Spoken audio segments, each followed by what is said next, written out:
Shalom, shalom, bien-aimés. Aujourd'hui, nous allons continuer avec nos enseignements sur le combat spirituel. Et aujourd'hui, le sujet que nous allons aborder, c'est celui du jeûne. Pourquoi vous devez jeûner quand vous faites le combat spirituel? Pourquoi vous devez régulièrement jeûner quand vous faites le combat spirituel? Eh bien, bien-aimés, nous demandons comme d'habitude au Saint-Esprit de prendre le contrôle de notre enseignement d'aujourd'hui sur le jeûne. Eh bien, que le Saint-Esprit prenne le contrôle de cet enseignement-là et que le Saint-Esprit mette les paroles dans ma bouche, que ce ne soit pas moi qui sois en train de parler, mais que ce soit le Saint-Esprit qui est en train d'utiliser ma bouche pour pouvoir parler, pour que le peuple de Dieu puisse être édifié et pour que le peuple de Dieu puisse bénéficier de cet enseignement-là du jeûne. Eh bien, bien aimé, jeûner et prier vont de pair. Quand vous êtes un intercesseur qui fait le combat spirituel, que vous intercédez pour votre pays, pour votre famille, pour votre nation, pour les continents, pour votre ministère, pour votre église, eh ben, vous devez avoir une vie de prière et une vie de jeûne. Et on appelle ça en fait une vie de jeûne et prière parce que ça ne se sépare pas. Et les prémices de la semaine, si vous le voulez, vous pouvez le donner au Seigneur. Ça veut dire le lundi, mardi, mercredi sont 3 jours de la semaine standard.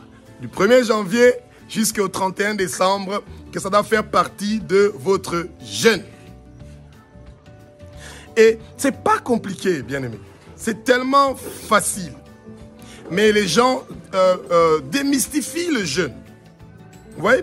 Le jeûne est le fait de délibérément s'abstenir du manger et du boire. Alors, on va juste parler rapidement du problème du boire. Le corps de l'être humain peut supporter de ne pas avoir de l'eau 72 heures, ça veut dire 3 jours, bien aimé. Ne cherchez pas à faire ce qui va au-delà de votre force. Et donc, quand vous faites 3 jours de jeûne et prière, eh ben, vous buvez de l'eau de minuit à 16 heures, votre jeûne est terminé. Ceux qui le veulent peuvent aller jusqu'à 18 heures. Mais l'essentiel est que entre minuit et 16 heures, entre minuit et 18 heures, entre minuit et 18 heures ou entre minuit et 16 heures, vous vous êtes abstenu de la boisson, donc de l'eau et de la nourriture, mais de préférence de la nourriture. Et le liquide, des choses comme de l'eau, c'est très important de pouvoir boire de l'eau parce que vous devez garder la force de continuer à prier. Le jeûne, c'est pas seulement s'abstenir de boire et de manger, mais c'est aussi d'être dans un état de prière. Ces 3 jours-là, lundi, mardi, mercredi, sont des jours où vous vous mettez d'une façon intensive à lire la Bible pour recevoir des messages du Seigneur et à prier pendant beaucoup de moments.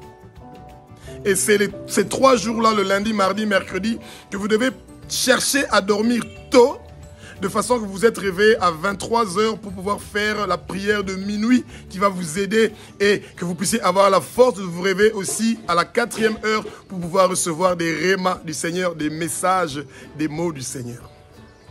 Bien-aimés, Jésus a eu le baptême dans l'eau. Ensuite, le Saint-Esprit est descendu sur lui comme une colombe et il est monté à la montagne et il a fait un jeûne de 40 jours. On dit qu'il a fait 40 jours sans manger. La Bible ne mentionne nulle part que c'était 40 jours sans manger et sans boire. Ne vous aventurez pas à faire 40 jours de jeûne sans boire. Il y a une forte probabilité qu'après 72 heures, vous allez succomber. Et à l'hôpital, je ne pense pas que c'est l'endroit où vous devez être. Et ne soyez pas orgueilleux de tenter d'aller au-dessus de vos limites, bien-aimés. Toute intention de vouloir faire quelque chose qui va au-delà de vos limites, ça devient de l'orgueil. Vous ne devez pas chercher à dire, eh ben, moi je veux tomber du ciel et les anges vont attraper, ne vont pas permettre que mes pieds puissent tomber. Non. Bien-aimés, vous pouvez avoir très mal. Et ce n'est pas ça l'idée.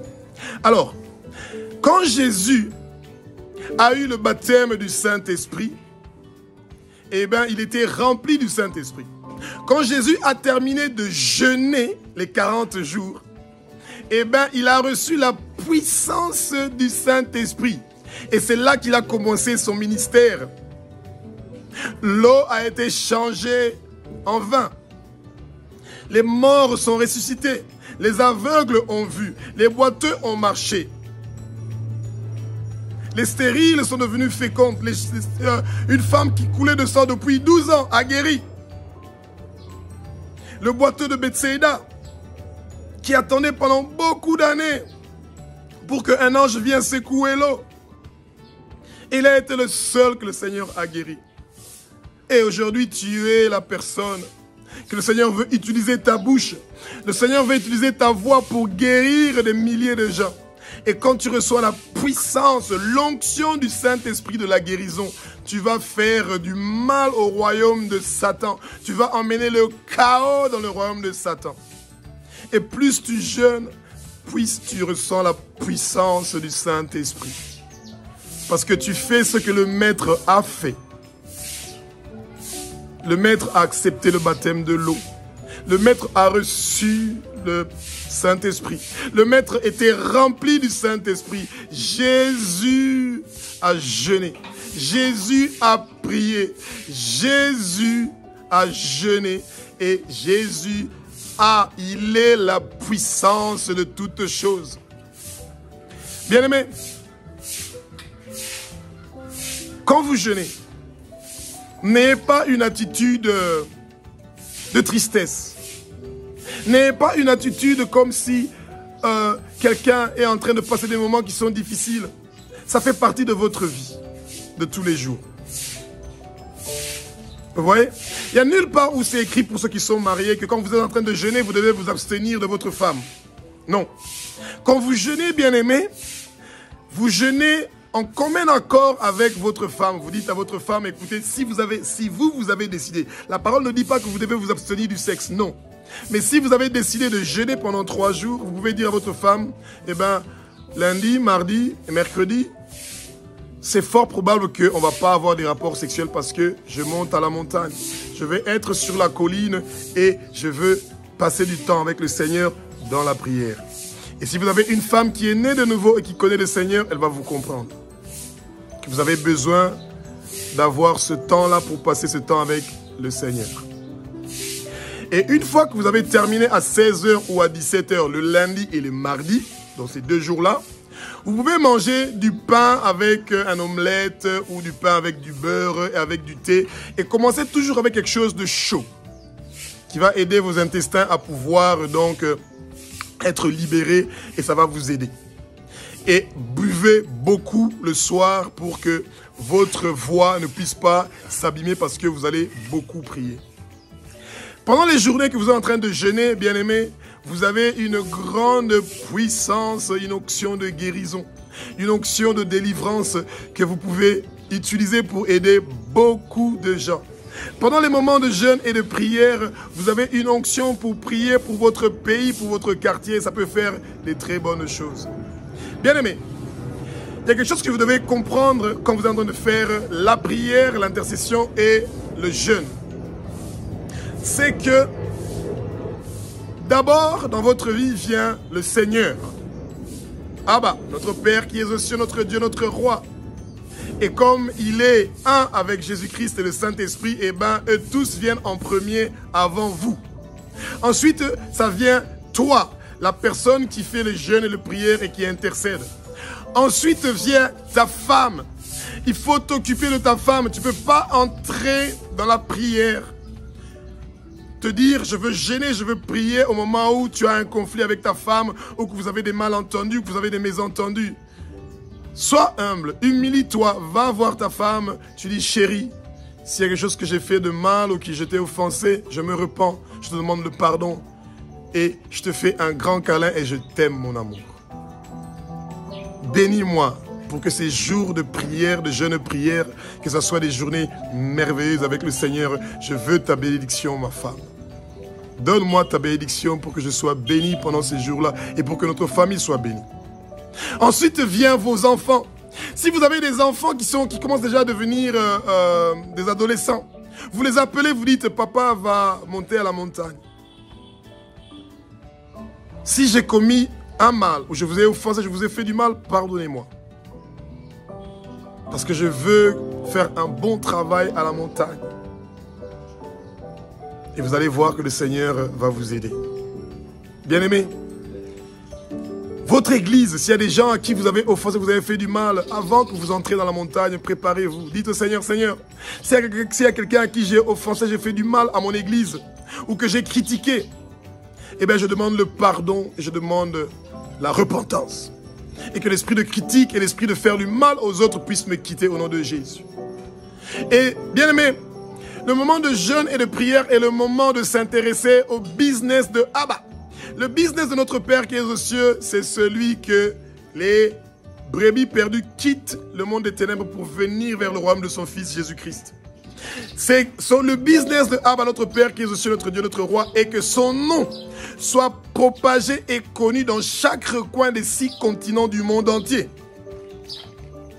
Le business de notre Père qui est aux cieux, notre Dieu, notre Roi, est que l'évangile de son Fils Jésus-Christ de Nazareth soit propagé dans chaque recoin des 6 continents du monde entier, bien-aimés. Et c'est pour ça que vous devez d'abord vous occuper de ça, bien-aimés. Et vous parlez de ça. Vous intercédez pour les choses qui sont intéressantes pour le Père. Et toujours associer le Saint-Esprit, c'est lui qui va vous donner l'inspiration que vous avez besoin pour réussir à faire ce grand travail-là pour le royaume du Seigneur, pour l'avancement du royaume du Seigneur. Ensuite, vous commencez à intercéder pour vous. Quand vous avez des dettes financières, vous avez des problèmes, quand vous n'avez pas de travail, quand vous n'avez pas de la bonne santé, eh ben c'est difficile de pouvoir vous occuper de votre femme et de vos enfants et de votre église, de vous occuper des autres tâches que vous avez. Quand votre femme est malade, a des soucis, a des dettes, a des problèmes ou a des problèmes avec sa famille, c'est difficile pour vous de pouvoir vous occuper des problèmes de votre église. La même chose avec vos enfants. Quand ils ne réussissent pas à l'école, qu'ils sont turbulents et qu'ils ont des soucis et que leur éducation a un souci, eh bien vous devez vous occuper d'abord de prier pour ces choses-là. Et ensuite vient votre église. Combien de gens, des hommes de Dieu, passent le temps, beaucoup de temps, en train de parler avec les chrétiens de leur église, mais ils ne passent pas le temps avec leurs femmes et avec leurs enfants pour parler de leurs problèmes et chercher à trouver des solutions à leurs problèmes. Commencez d'abord à trouver une solution chez vous, à la maison, avec les gens que le Seigneur vous a donné la responsabilité sur eux, en premier lieu. C'est très important. Et ensuite vient votre église et les gens qui sont dans votre église. Bien-aimés, prenez une vie de jeûne et prière. Si vous ne réussissez pas 3 jours la semaine, ce n'est pas grave. Le Seigneur ne vous oblige pas de faire quelque chose que vous ne pouvez pas. Commencez d'abord avec une journée par semaine. Et ensuite, ajoutez une 2e journée par semaine. Et ensuite, ajoutez une 3e journée par semaine. Et certains cas vous demandera peut-être de faire des jeûnes et prières de 7 jours. Certains cas pourra vous demander de faire des jeûnes et prières de 21 jours. Mais demandez toujours une orientation du Saint-Esprit.